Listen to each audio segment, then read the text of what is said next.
Hezbollah ने स्पष्ट कर दिया है कि वो किसी भी कीमत पर इस्राएल के सामने हथियार नहीं डालने वाले हैं। यानी कि बात स्पष्ट है, इस्राएल को एक और मौका मिल गया है लेबनान पर हमला बोलने का। सबसे बड़ी बात, हिजबुल्लाह ने उस पर हुए तमाम हमले के बावजूद यह स्पष्ट कर दिया है कि वो झुकने को तैयार नहीं है। समानांतर तौर पर मैं आपको बताना चाहता हूं, इस्राएल को करारा झटका मिला है 3 देशों से, ब्रिटेन, फ्रांस और कनाडा। ये तीनों देश फलस्तीन को मान्यता देने वाले हैं और ये अपने आप में बहुत बड़ी खबर है दोस्तों, क्योंकि एक बात याद रखिए, फलस्तीन को करीब 140 देश मान्यता देते हैं। पहली बार है जब कुछ वेस्टर्न कंट्रीज, कुछ पश्चिमी देश उन्हें मान्यता दे रहे हैं, जिसमें ब्रिटेन के प्रधानमंत्री कीर स्टारमर का बयान आया है और वो कह रहे हैं कि आने वाले संयुक्त राष्ट्र के सत्र में हम फलस्तीन को मान्यता देंगे, क्योंकि इस्राएल लगातार वहां बेकसूरों पर हमला बोल रहा है। लिहाजा अब अगर इस्राएल बाज नहीं आएगा तो हम फलस्तीन को मान्यता देंगे। उसी तरह से कनाडा के प्रधानमंत्री ने भी इस बात का ऐलान किया है। मार्क कार्नी ने स्पष्ट शब्दों में इस बात का ऐलान किया है। मगर उससे पहले हिजबुल्लाह क्या कह रहा है दोस्तों, उस पर गौर किया जाए। आपके स्क्रीन पर यह अल जजीरा की खबर, Hezbollah rejects calls to disarm, says demands serve Israel. सरल शब्दों में, हथियार डालने से हिजबुल्लाह ने मना कर दिया है। उनका कहना है कि अगर हम हथियार डाल देंगे तो इससे फायदा सिर्फ इस्राएल का होगा। खबर आपकी स्क्रीन पर। हिजबुल्लाह के नेता नईम कासिम ने कहा है कि लेबनान में उनके संगठन को हथियार छोड़ने के लिए जो आवाजें उठ रही हैं, वो सिर्फ इस्राएल के फायदे के लिए हैं, खासकर जब अमेरिका इस पर दबाव बना रहा है कि बेरूत ऐसा कदम उठाए। उन्होंने बुधवार को एक टेलीविजन भाषण में कहा, जो लोग हमसे हथियार छोड़ने की बात कर रहे हैं, असल में वो चाहते हैं कि हम अपने हथियार इस्राएल के हवाले कर दें, लेकिन हम कभी भी इस्राएल के सामने झुकेंगे नहीं।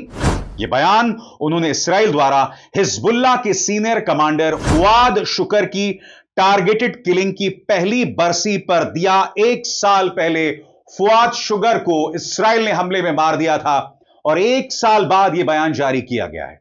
समानांतर तौर पर डोनाल्ड ट्रंप लगातार लेबनान से बातचीत कर रहे हैं और लेबनान पर दबाव बना रहे हैं, मगर हिजबुल्लाह ने कह दिया है कि सवाल ही नहीं पैदा होता।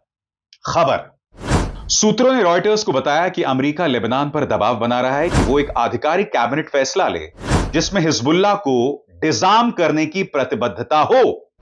अमेरिका का कहना है कि जब तक ऐसा नहीं होता तब तक इस्राएली सैन्य कार्रवाई को रोकने को कोई बातचीत दोबारा शुरू नहीं हो सकती।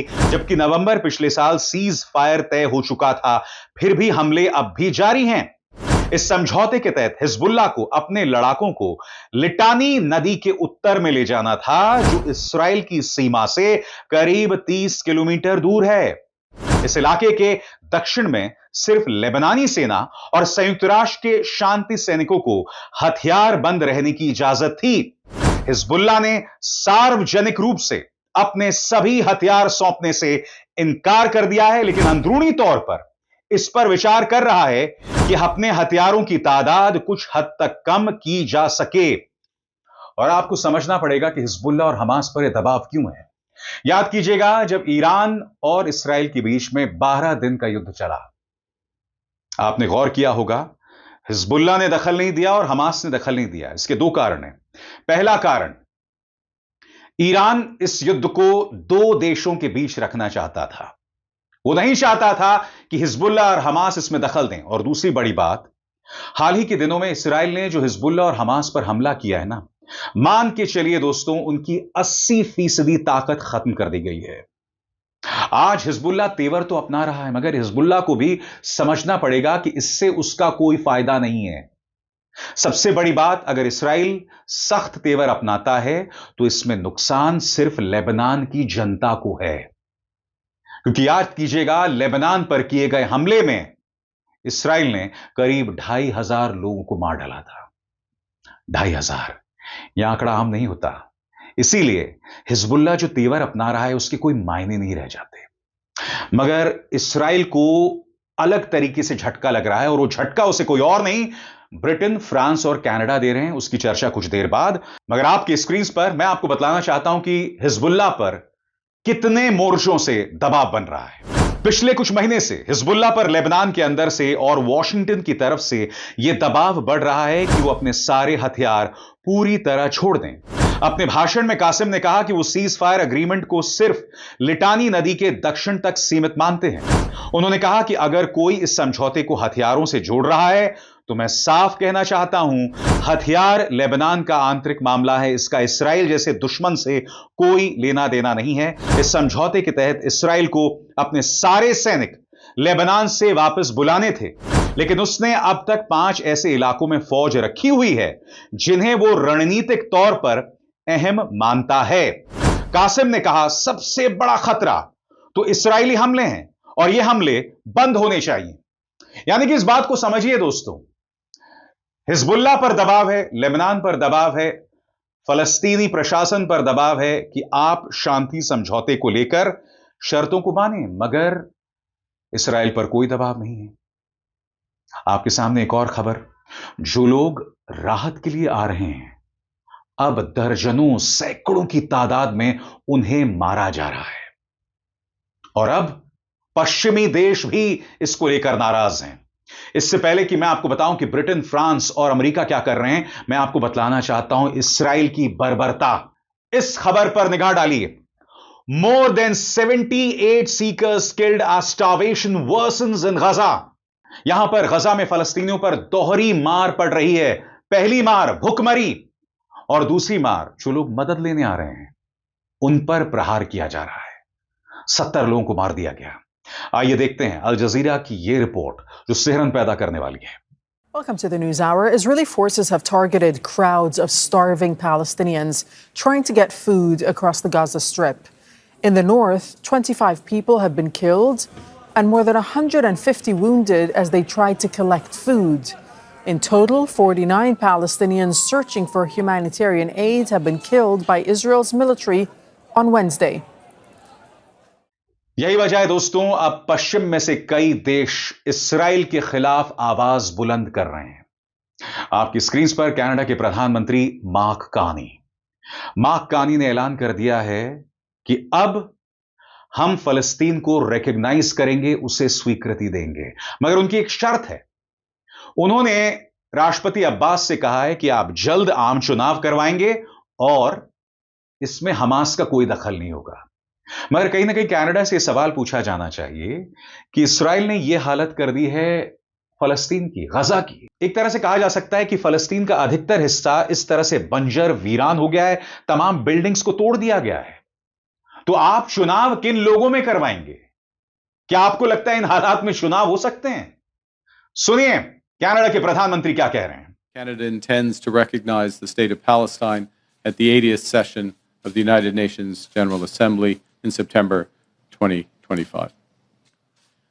This intention is predicated on the Palestinian Authority's commitment to much-needed reforms, including commitments by the Palestinian Authority's President Abbas to fundamentally reform its governance, to hold general elections in 2026, in which Hamas can play no part.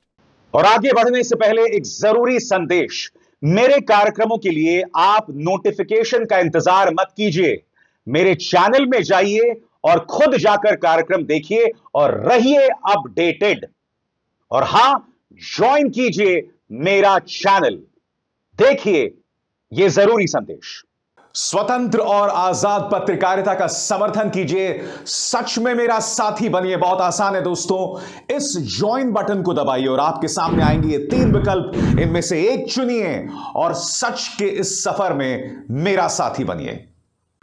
दोस्तों, इस्राएल को झटका सिर्फ Canada से नहीं मिला है, Britain ने भी ऐलान कर दिया है कि संयुक्त राष्ट्र के अगले सत्र में वो फलस्तीनी राज्य को स्वीकृति देने वाले हैं। क्योंकि अगर इस्राएल बाज नहीं आया, उसने अपने हमले बंद नहीं किए, जिसकी मिसाल मैंने अभी आपको दी, तो फलस्तीनी राज्य को मान्यता दे दी जाएगी। कीर स्टारमर जो कि ब्रिटेन के प्रधानमंत्री हैं, वो क्या कह रहे हैं कुछ देर बाद, मगर सबसे पहले खबर आपके स्क्रीन पर। ब्रिटेन के प्रधानमंत्री कीर स्टारमर ने मंगलवार को ऐलान किया कि अगर इस्राएल ने गाजा पर युद्ध रोकने और सच्चे शांति प्रयास की दिशा में कोई ठोस कदम नहीं उठाए, तो ब्रिटेन सितंबर तक फलस्तीन को एक स्वतंत्र देश के रूप में मान्यता दे देगा। मंगलवार को हुई इमरजेंसी कैबिनेट मीटिंग के बाद सरकार की तरफ से जारी एक बयान में कहा गया है कि स्टारमर ने इशारा किया कि यह मान्यता संयुक्त राष्ट्र महासभा की न्यूयॉर्क में होने वाली बैठक से पहले भी दी जा सकती है। सबसे बड़ी बात, नेसेट के यानी इस्राएली संसद के स्पीकर ने ब्रिटेन, फ्रांस और कनाडा पर ताना मारा है कि आप फलस्तीनी राज्य अपने देशों में कायम कीजिए। आप क्या फलस्तीन को मान्यता दे रहे हैं? आप अपने ही देशों में फलस्तीन कायम कर लीजिए। यह ताना इस्राएल, ब्रिटेन, फ्रांस और कनाडा को मार रहा है।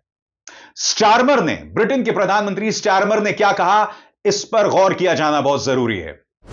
क्या कहा ब्रिटेन के प्रधानमंत्री ने? स्टारमर ने कहा, मैंने हमेशा कहा है कि हम फलस्तीन को एक स्वतंत्र देश के तौर पर उस वक्त मान्यता देंगे जब उससे दो देशों के समाधान को सबसे ज्यादा फायदा पहुंचे और असली शांति प्रक्रिया को मजबूती मिले। अब जब यह समाधान खतरे में है तो यही वक्त है कार्रवाई करने का। उन्होंने आगे कहा, तो आज शांति की दिशा में इस प्रक्रिया के तहत मैं साफ कर रहा हूं कि अगर इस्राएली सरकार ने गजा की इस भयानक स्थिति को खत्म करने के लिए कोई ठोस कदम नहीं उठाया तो सितंबर में संयुक्त राष्ट्र महासभा से पहले ब्रिटेन फलस्तीन को एक राष्ट्र के रूप में मान्यता दे देगा। और ब्रिटेन ही नहीं, अमेरिका के अंदर भी इस्राएली जुल्म के खिलाफ आवाजें उठ रही हैं। 70 लोगों को मार दिया गया है और ये वो 70 लोग हैं जो मदद मांगने आए थे। ये आंकड़ा कुछ ही दिनों में 1000 के आंकड़ों को छू सकता है। दोस्तों, जो लोग मदद मांगने आए थे, करीब 1000 लोग मारे जा चुके हैं या मारे जाने वाले हैं। सबसे बड़ी बात, अभी अमेरिका में एक पोल हुआ था। अमेरिकी जनता के अंदर इस्राएल को लेकर समर्थन खत्म हो रहा है, जिससे साफ हो जाता है कि कहीं ना कहीं बेंजामिन नेतन्याहू की उल्टी गिनती शुरू हो गई है। मगर चूंकि नेतन्याहू बौखलाए हुए हैं तो आने वाले दिनों में वो क्या क्या कर सकते हैं उसका आप और हम अंदाजा भी नहीं लगा सकते। यह व्यक्ति अपनी जान बचाना चाहता है, अपनी नौकरी बचाना चाहता है, जेल जाने से बचना चाहता है। आईसीसी यानी इंटरनेशनल क्रिमिनल कोर्ट ने भी इसे राहत नहीं दी है। तो आप अंदाजा लगाइए, यह वो व्यक्ति है जिसने ईरान पर युद्ध छेड़ दिया, सीरिया पर युद्ध छेड़ दिया, गजा में तबाही मचा दी, लेबनान में तबाही मचा दी। अपनी जान बचाने के लिए आगे यह व्यक्ति क्या क्या कर सकता है, सोच के भी रूह कांप जाती है। अविसार शर्मा को दीजिए इजाजत। नमस्कार।